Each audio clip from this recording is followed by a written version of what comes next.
If you've ever thought your family would never hurt you, I need you to stay with me through this story. And maybe hit that subscribe button if you've ever felt like the black sheep in the room without knowing why. What happened to me started at a dinner table, with cranberry juice in my glass and a smile on my mother's face, and ended with a police report and a silence I haven't broken since. I pulled up to my parents' place just as the sun dipped behind the neighborhood trees, casting that golden hue over the cul-de-sac that always made things seem warmer than they really were. There was no reason to expect anything strange, no warning signs, no odd tones in the invitation, just a casual, "We're having dinner this Friday. Come if you're free." I was free. I always made myself free for them. The house looked the same as always, pristine in a way that didn't match the people inside. My mom greeted me with a cheery call from the kitchen. "We're just about to eat. Come in, come in."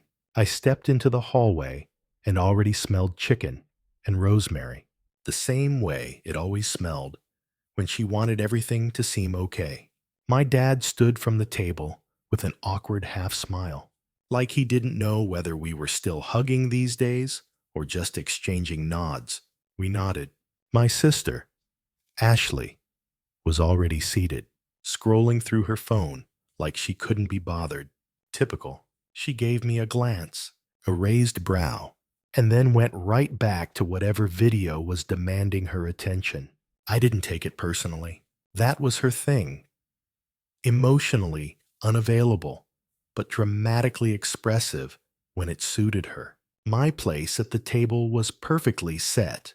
A neatly folded napkin, my usual seat, and a glass of cranberry juice already poured, not spiked. No frills, just the kind I used to love as a kid. My mom smiled too widely and asked, "You still like cranberry, right?" I nodded. I hadn't touched the stuff in years, but this wasn't the moment for debates. We sat. The food was warm, standard fare, chicken, potatoes, something green that pretended to be healthy. My dad launched into a conversation about construction on the freeway, like he was reading off a script. Ashley mentioned something about a friend getting stuck in a revolving door and laughed a little too hard. I chuckled, because that's what I was supposed to do. The dependable one, the calm one, the one who didn't make waves. Then, right in the middle of it all, my phone buzzed. Quiet, just one short vibration. Like a secret, I glanced down beneath the table and saw a message from an unknown number. No name, no emojis, no typos. Just this: "Get up and leave now. Don't say anything to your parents." I froze. Read it again. The conversation around me carried on like background noise. Forks tapping plates. Ashley muttering about her phone's battery. My mom pretending to listen to my dad. But that message, it landed like a siren inside my chest. For a moment, I thought maybe it was a prank, a mistake, some scam targeting random numbers. But it didn't feel random. Something in me knew. I mean, really knew. That it was meant for me. I stood up slowly and said, "I'm just going to use the bathroom real quick." Nobody looked up. Nobody cared. I took my phone with me and walked up the stairs, turned left toward the guest bathroom, the only one in the house with a lock that never stuck. I shut the door, turned the knob till I heard the click, then sat down on the edge of the tub, heart racing. I stared at the message again, and then I did what I never do with unknown numbers. I called it. It rang once. "You're still there," a voice whispered. I didn't recognize it at first. "Who is this?" "It's Mark." Mark. Ashley's on-again, off-again boyfriend. He sounded off, tense, like he was whispering from a closet with someone outside the door. "What's going on?" I asked. "You need to get out," he said. "Just leave. Don't drink anything. Don't eat anything else. Just go." "What? Why?" My voice cracked a little. "The juice?" he said. "Don't drink the juice." My hand instinctively went to my stomach. I hadn't touched the glass. Not yet. "Mark, What are you talking about? I can't explain everything. Just trust me. Something's wrong. They look. Just leave. Men. Please, not until you tell me why. He was quiet for a second. Then he said something I wasn't ready for. I didn't react right away. Didn't even fully register what he said. But it stuck. And I knew, deep in my gut, he was telling the truth. The kind of truth that doesn't scream. It whispers, cold and calm. I ended the call, sat there in the bathroom for what felt like hours, but was probably just a minute. I looked around at the white tiles, the faint smell of air freshener, the towel rack, hanging slightly crooked the way it always had. This was home. But now it felt staged, like a trap. I wasn't scared. Not exactly. But I was no longer safe. And I knew that when I walked out of that bathroom, I had a choice. Leave, like Mark said, or stay, and find out what they were planning. I chose the second one, not because I wanted to fight, but because I wanted to know who my family really was. I stepped out of the bathroom and back into the hallway, moving slowly, deliberately, like every creak of the floorboards might trigger something. When I re-entered the dining room, everything was exactly as I left it. My seat still pulled out, my juice untouched, and my family mid-conversation, like the world hadn't shifted beneath us. My mom turned with a practiced smile. Feel better? I nodded, murmured something vague about a headache, and slid back into my seat. I didn't look at my phone, didn't glance too long at the glass, just folded my hands in my lap, like nothing was wrong. Inside, every part of me was screaming to get out. But I needed more. I needed to see it for myself. I waited, let the conversation drift. Ashley went back to scrolling. My dad launched into another tangent, and my mom asked if I wanted more potatoes. I declined, said I wasn't that hungry. But you haven't touched your juice, she said, nudging the glass closer to me. You used to love this stuff. I gave her a smile. Polite but tight. I'll have it later. She didn't push, but I saw it. The flicker in her eyes, the tiny crack in her mask. My dad's eyes flicked toward the glass too, just for a second. And I caught it. Whatever this was, they were waiting for something, maybe a reaction, maybe unconsciousness. Whatever they expected, it wasn't awareness. I stayed still. I asked questions. How was work? How's the neighbor's dog doing? Any travel plans? All normal things. But I wasn't really listening. I was studying them. The way Ashley barely touched her food but kept glancing at my plate. The way my mom's hands shook just slightly when she poured herself more water. The way my dad kept checking his watch, like he was timing something. You look pale, my mom said suddenly. Are you sure you're okay? Just tired, I said. Didn't sleep much. She stood up. Maybe you should lie down for a bit. The couch is still made up from when your cousin stayed over. I nodded.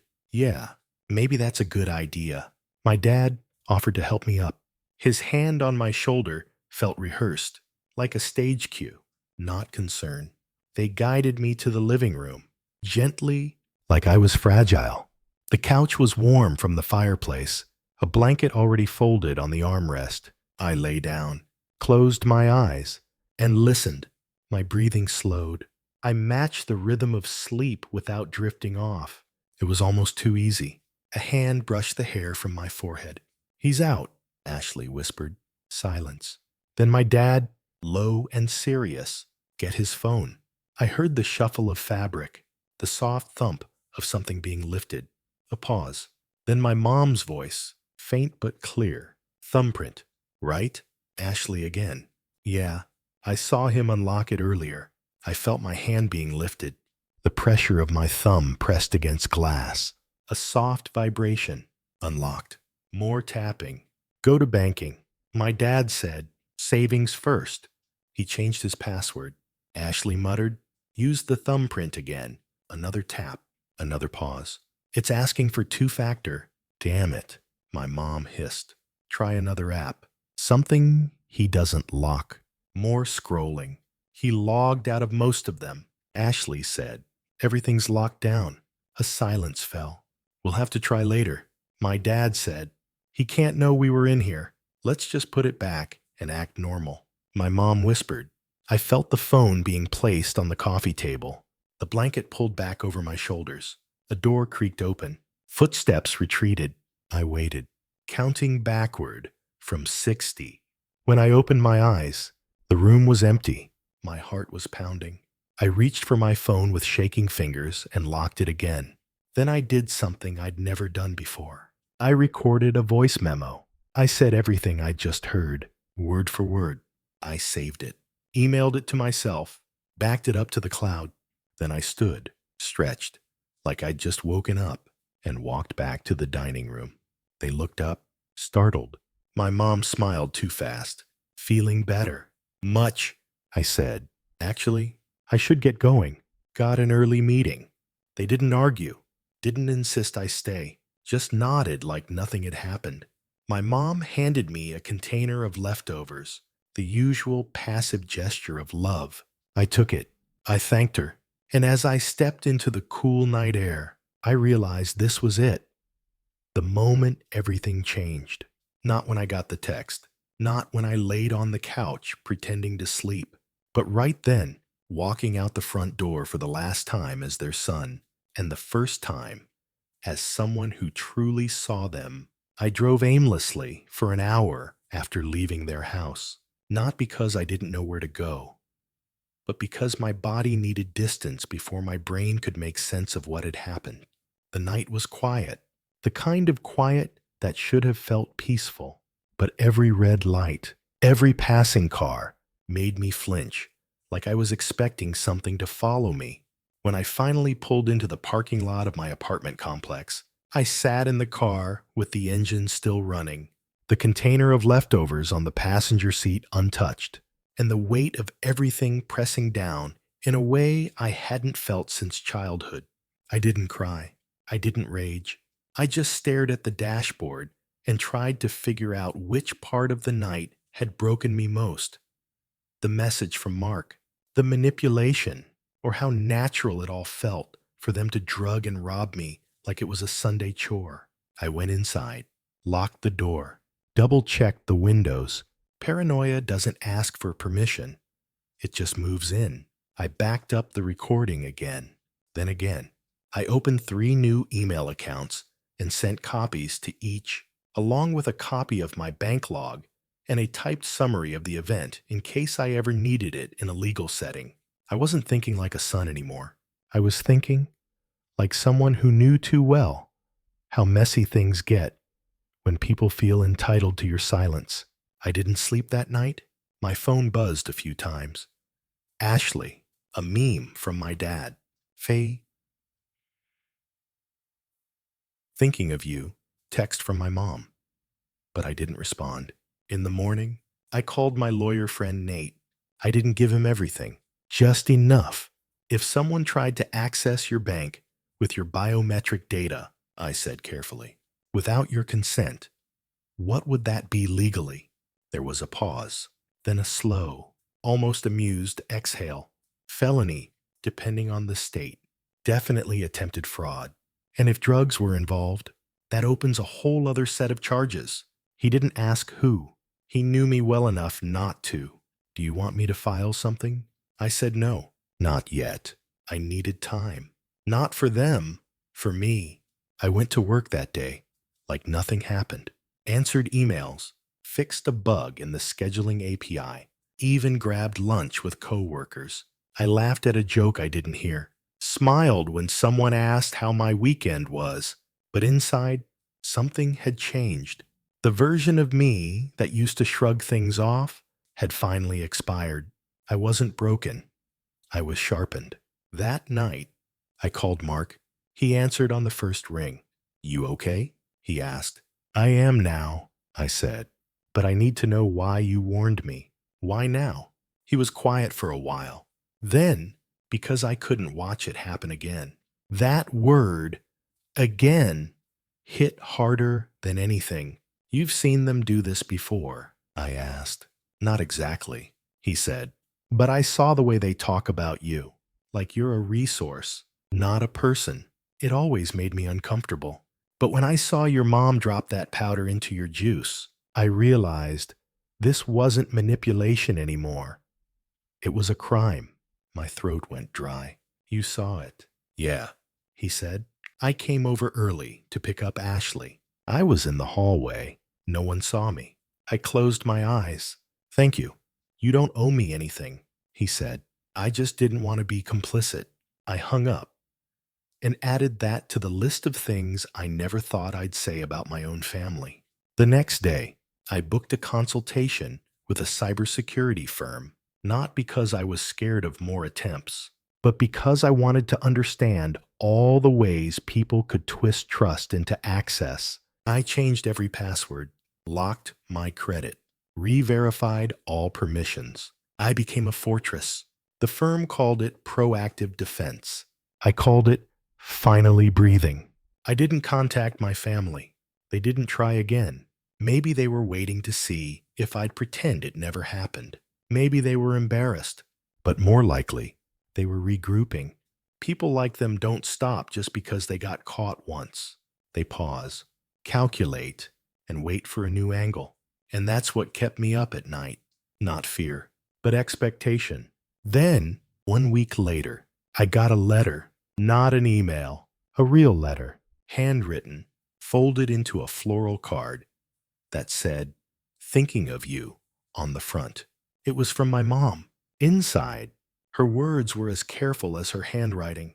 No apology, no confession, just a vague paragraph about how families go through hard times, how we all make choices we regret, and how she hoped I'd find it in my heart to remember the love that had always been there. There it was again. Emotional debt. The unspoken contract that because they'd fed me, clothed me, raised me, I owed them silence, forgiveness, and unending access. I tore the card in half, not out of rage, but finality. I couldn't be guilted back into a role I never chose. I wasn't their resource anymore. I was me. And this time, I was free. 3 months passed before I saw any of them again. Not intentionally. I changed my number, moved to a new building across the river, and changed the locks on every emotional door I used to keep ajar for their return. But the universe has a twisted sense of timing. I was grabbing coffee on a rainy Saturday morning, hood up, earbuds in, just trying to make it through a rough playlist of nostalgic indie tracks when I felt a tap on my shoulder. I turned, and there was Ashley, my sister, looking smaller than I remembered. Not physically, but diminished. Like her anger had burned off and left her hollow. She didn't say anything right away, just looked at me, blinking too fast, like she was trying to remember how to start. I took my earbuds out. "Hey," she said finally. "Hey," I replied. There was a pause, the kind that begged for someone to break it. "I didn't know you lived over here," she offered. "I didn't tell you," I said plainly. She flinched. "Right. Yeah." Another pause. She looked down at the coffee in her hands. "You look good." "Thanks," I said. "So do you—" It was a lie. She looked tired, not just from work or life, but from carrying around whatever she still hadn't admitted to herself. "Can we talk?" she asked. "We are," I said. She nodded, took a breath, then said, "I'm sorry for what we did, for what I did." I was scared, and I let them talk me into thinking it was okay. I told myself it was just money, that you'd be fine. But that's not the truth. The truth is, I knew it was wrong, and I still did it. I stared at her, not coldly, not cruelly, just with the kind of clarity that comes when you finally stop pretending people will change because you need them to. "Why now?" I asked. "Because I can't sleep," she said. "Because I keep replaying that night. Because every time I look at my phone, I hear your voice saying, 'That's not family. That's a felony.'" I raised an eyebrow. "So this is about guilt?" "No," she said quickly, then hesitated. "I mean, maybe, but it's also about realizing that I miss you. Not the version of you that fixed everything. Just You, there it was. The first honest sentence I'd heard from her in years. I didn't respond. I didn't owe her anything. But I didn't walk away either. Do you want forgiveness? I asked. I want a chance to earn it, she said. That was better. I nodded. Okay. But you don't get access. Not right away. Maybe not ever. You'll have to be okay with that. She nodded. I am. We parted with a nod. No hugs. No promises. Just space. And space was more than I'd ever been given in that family. That night, I sat on my new balcony, city lights blinking like low battery warnings, and I thought about all the times I'd compromised pieces of myself just to keep peace. But this new version of me didn't crave peace. He built it, brick by brick, with passwords, boundaries, and a silence that finally felt earned. I wasn't broken. I wasn't bitter. I was awake, and there's power in that. The power to say no without apology. The power to walk away without guilt. The power to know that love, when it's real, doesn't come with a price tag. So if you've ever been told that family means sacrifice at your own expense, hear this. Loyalty without respect isn't love. It's control. And sometimes, the bravest thing you can do is leave the table before you're served. Poison with a smile. If you found value in this story or saw a piece of yourself in it, consider subscribing not just to this channel, but to your own voice, your own truth.